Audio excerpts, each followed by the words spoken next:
ubuse 1,900 n'imwe bitandukanye urumva reka ngo 1,200 sibyo n'ubundi moto z'umuriro ko muhembwa neza ko mukorera igihugu neza ayo 200 nayo rwose ibyo nta hantu bihuriye buriya n'amafaranga umuntu aba agiye kugura ikintu aba yaribikiye ku giti kiwe sibyo ubwo ikintu nifuzaga ko tubiganira bikajya ku murongo byibuza nk'1,300 urayafata mbona sinawoga direct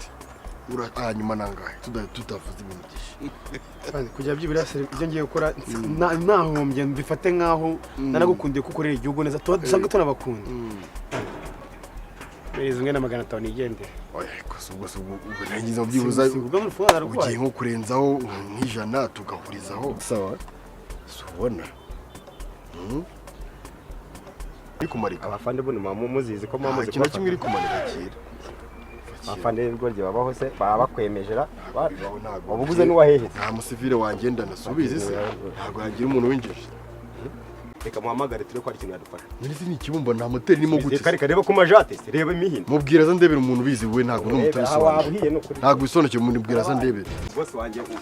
uguze moto ariko baramuhangitse cyane dore ngo uyure akongana kamubaza undi mbere ko tujya mu bintu byinshi ntabwo nakwiye najya ngurana abantu nk'aba ngabo koko hari umwe rwabona amafaranga uretse kumvugira muri ibyanjye byarangiye urumva abantu nk'abatsinjya murana nabo abapolisi sinjya nabo n'abasirikare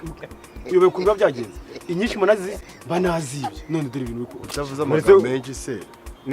urakeka nkwibagiye mu minota mike duhuye tuvuge ko mwanzura ari uwo sumaye mutibumba bumbye se nawe ngiye kuturitsa uwo mutwe wawe